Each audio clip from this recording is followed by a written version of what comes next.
찬미 예수님, 공현, 공평할 공에 나타날 현, 공적으로 나타났다라는 뜻이죠. 알려져 있지 않던 사람이 공적으로 세상에 드러났습니다. 바로 이 세상의 구원자, 메시아이신 예수 그리스도이십니다. 오늘 이 주님 공연 사건의 중심에는 우리 제대 앞에 구유 앞 동방의 세 박사가 놓여져 있죠. 전승에 따르면 그 세 명의 동방의 박사의 이름은 발타살, 멜키올, 카스파입니다. 이 구유 앞에서도 보면 알듯이 이 구유에 이 상징적인 건데 꼭 들어가야 될 상이 있습니다. 무엇이에요? 주인공은 꼭 들어가겠죠. 누가 들어가야 돼요? 적어도 주인공은 누구예요?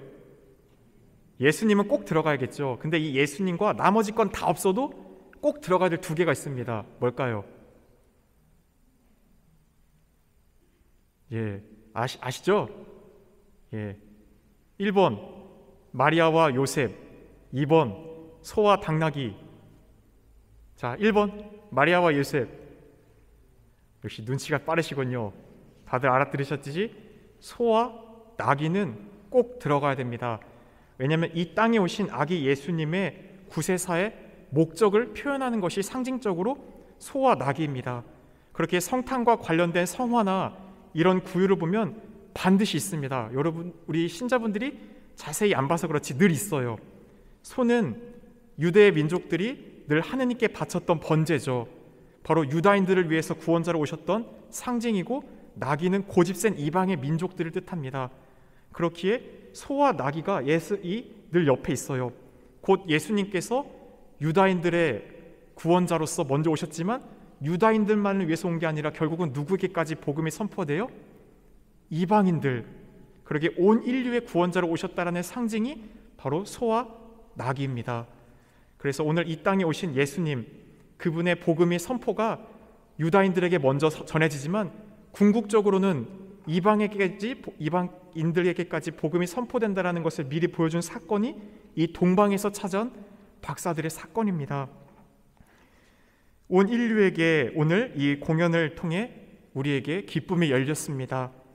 바로 메시아가 오셨다라는 것을 모든 이들에게 드러났기 때문입니다. 오늘 일독서를 보면 이사야 예언자가 예언합니다. 이 상황을 보면 이제는 이스라엘이 유배를 갔어요.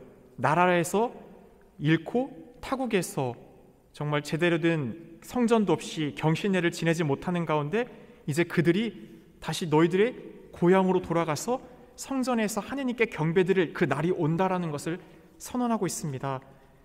일어나 비추어라, 너의 빛이 왔다. 주님의 영광이 내 위에 떠올랐다. 그런 종살이에서 해방돼서 자신의 고향으로 오는 데 있어서 주님의 빛이 너에게 떠오른다 라는 것을 선언하고 있죠. 자, 보라, 어둠이 땅을 덮고 암흑이 결의들을 덮으리라. 그러나 내 위에는 주님께서 떠오르시고 그분의 영광이 내 위에 나타나리라. 민족들이 너의 빛을 향하여, 임금들이 떠오르는 너의 광명을 향하여 오리라. 이 이중적인 의미가 있는데, 예언으로서 이스라엘의 그 종살이가 끝나고 다시금 자신의 고향으로 돌아와 성전에서 하느님께 경신례를 바칠 것이라는 예언과 함께 온 인류가 마지막 날 궁극적으로 하느님의 그 집으로 다 모여온다라는 것입니다. 하느님의 빛을 바라보고 모든 사람들이 온다라고 하는데, 오늘 낙타를 타고 또 황금과 유향을 갖고 온다고 하죠. 바로 동방의 박사들을 통해 이루어질 사건들을 미리 예고하고도 있습니다. 오늘 동방의 박사들을 보면서 우리는 진리신 그리스도를 찾아 나서는 이 신앙의 삶을 잘 걷고 있는지 돌아보게 됩니다. 동방의 박사들은 진리를 찾아 떠난 사람들입니다. 진리가 무엇입니까? 빌라도가 진리가 무엇이요? 라고 주님께 물었었죠. 나는 길이요 진리요 생명이다. 바로 주님이 진리이십니다. 이 땅에서 오신 분이 아니라 위에서 오신 분, 곧 하느님의 아들로서 모든 것, 이 세상의 창조주이시고 우리에게 영원한 생명을 줄 수 있는 주님이야말로 변하지 않는, 불변하는 진, 선, 미 그 자체이시죠. 우리는 늘 안정적인 것을 추구합니다. 본성적으로 안락하고 편안하고 늘 해오던 거, 반복되던 거, 이 기질적으로 어느 정도 차이는 있겠지만 어느 정도 우리가 세상에 적응을 하게 되면 어떤 새로운 모험 도전을 하면서 내게 손해를 받기를 원하지 않죠. 동방의 박사들은 별을 따라감으로써 별은 낮에 보이지 않죠. 한밤중에만 움직이는 것이 쉽지 않았을 겁니다. 또 강도, 더위와 추위, 그리고 동방에서 왕으로서 어느 정도 박사로서 높이 있던 이들이 그런 고난을 감수하면서 떠났던 이유가 어디 있습니까? 바로 메시아, 진리이신 주님을 만나겠다는 열망이 그들 마음에 있었기 때문입니다. 어딘지 모르고 불확실한 그 먼 길을 그들은 나섰습니다. 진리이신 주님을 만나는 일에 있어서도 우리의 신앙은 적당함이라는 것을 요구하지 않습니다. 신앙은 타협이라는 게 아닙니다. 늘 하느님이 우리의 삶의 주인이시고 첫째 자리가 될 수 있도록 마음을 다하고 목숨을 다하고 힘을 다하고 정신을 다하여 주 너의 하느님을 사랑해야 된다는 것이 하느님이 이스라엘 백성에 주신 첫 번째 계명입니다. 쉐마 이스라엘, 너 이스라엘아 들어라. 우리 주 하느님 한 분이신 주님만을 오롯이 너의 삶의 첫 자리로 모실 수 있어야 너희가 참된 생명과 참된 행복을 누린다 이겁니다. 이스라엘의 역사는 이방인의 역사가 아니라 우리들의 이야기예요. 왜냐하면 그들이 한결같이 주님을 섬기지 않죠. 끊임없이 이방에 풍요로움을 주는 바알과 아세라, 또 다른 이런 우상숭배의 삶에 빠지지 않습니까? 그 모습은 바로 우리들의 모습이라 할 수 있습니다. 그리스도의 진리를 따라 새로운 자신의 삶을 개척해 나가는 것이 신앙인들의 삶의 자세입니다. 현재의 삶에 만족하지 않고 성령의 인도에 따라 과감하게 우리는 변화될 수 있는 것을 두려워해서는 안 됩니다. 새로움, 그리고 그 현실의 안락함에 오늘 빠져있는 인물로 대조되는 것이 진리를 찾아 멀리 힘든 그 여정을 찾은 동방의 박사들과는 대조되는 헤로데와 그 다음에 율법 학사, 그 다음에 그 옆에 있던 바리사이들, 지도층이죠. 헤로데는 구태여연한 그 자신의 왕권, 그 힘 안에 계속해서 안락함을 누리고자 합니다. 그랬기에 겉으로는 경배하겠다고 했지만 나중에 동방의 박사들을 통해 그 악이 이 세상의 구원자를 죽일 정말 어마어마한 악한 생각을 품게 되죠. 겉으로 드러나는 것과 다른 이런 표리부동한 모습, 진리의 길을 걷지 않는 사람들의 모습이 이와 같습니다. 겉으로는 선한 얼굴을 하고 있을 수 있겠지만 마음에 칼을 품고 있는 것, 이 세상에 우리들은 속일 수 있을지 모르겠지만 마지막 하느님 앞에서 그 모든 것은 분명히 드러나게 되어 있습니다. 그렇게 우리는 진정 무엇을 두려워하고 있는가? 세상에서 다른 사람들의 시선인가? 하느님 앞에 숨길 수 없는 우리의 본연의 모습인가? 늘 물어야 합니다. 유대 지도자들, 그들은 베들레헴에 왕이 태어났다는 것을 알고 있었습니다. 미카 예언자를 통해 베들레헴아, 너는 결코 작은 고을이 아니다. 너에게서 구원자 메시아가 태어날 것이다 라는 예언을 우리 헤롯 대왕에게 알려주죠. 하지만 머리로 아는 것을 삶으로서 실천하지 않습니다. 경배하러 가지 않습니다. 믿음 없는 삶의 모습일 것입니다. 헤로데 왕의 옆에 붙어서 안락함과 현실 안의 편안함에 안주하고 타협하려고 하는 것들, 적당히 신앙생활하면서 주님 이것도 좀 하면서 그래도 이런 것 좀 신앙인으로서 다 어떻게 올바르게 살아갑니까? 라는 우리의 유혹이 우리 마음에 때로는 올라오죠.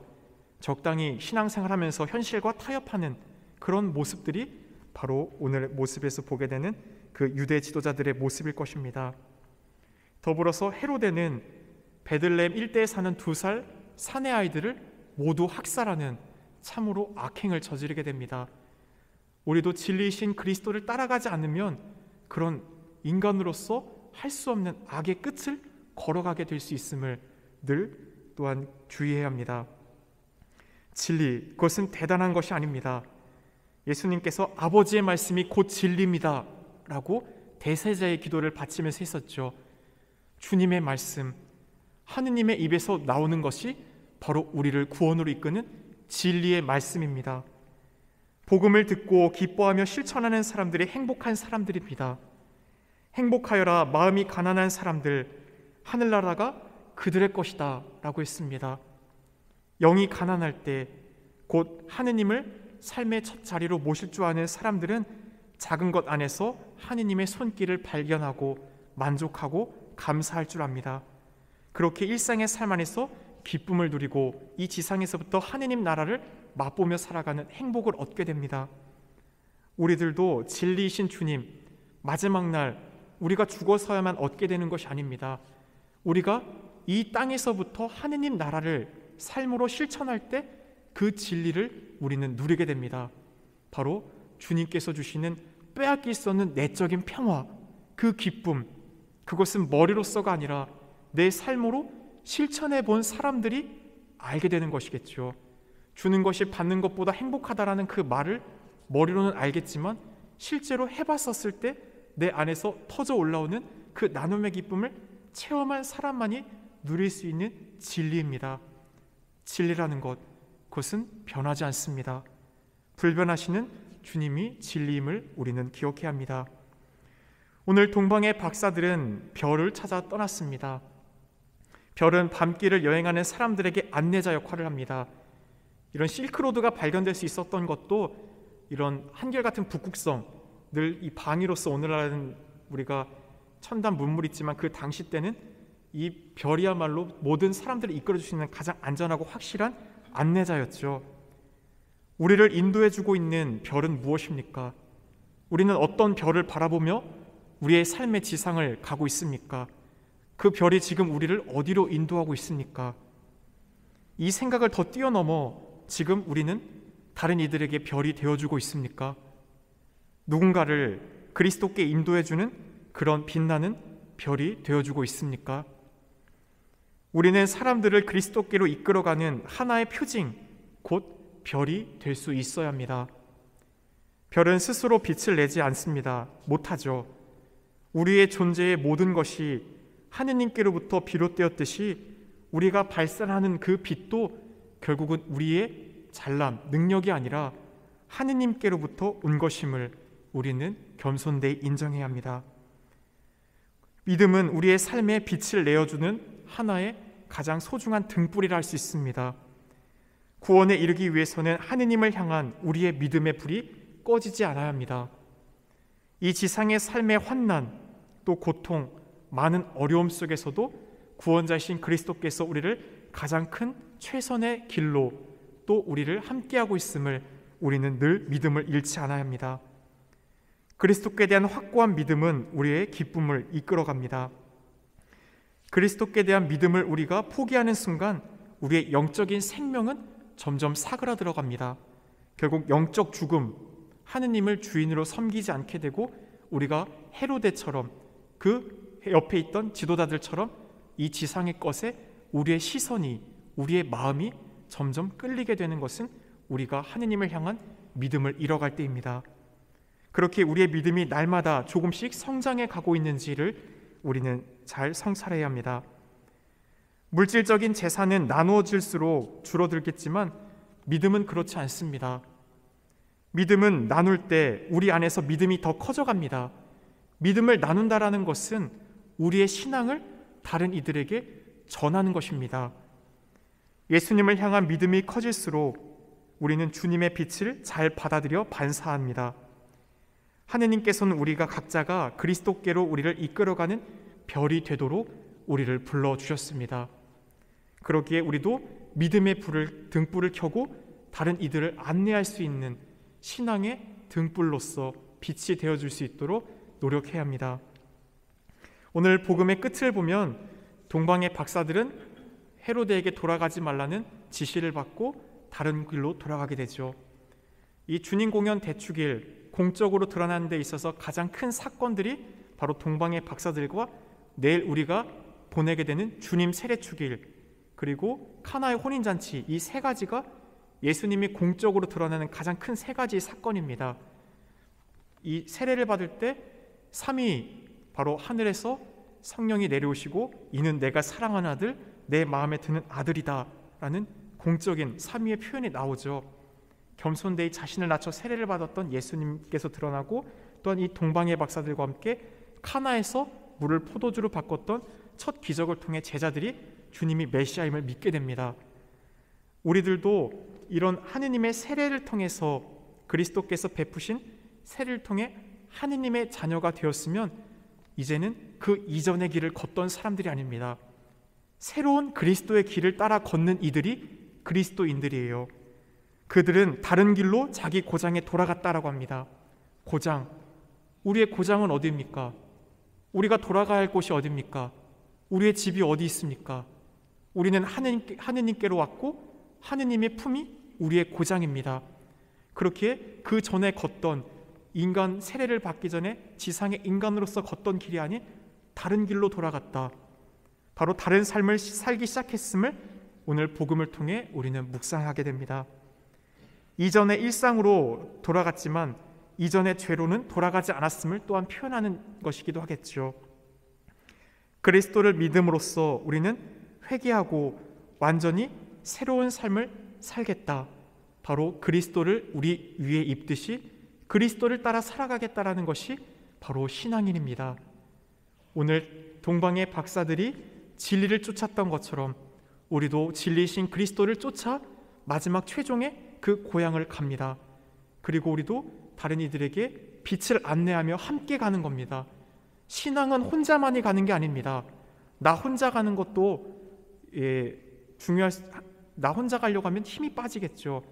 나 혼자서 100보를 가는 것보다 여럿이 서로 함께 한 보를 걷는 게 더 의미 있다고 하지 않습니까?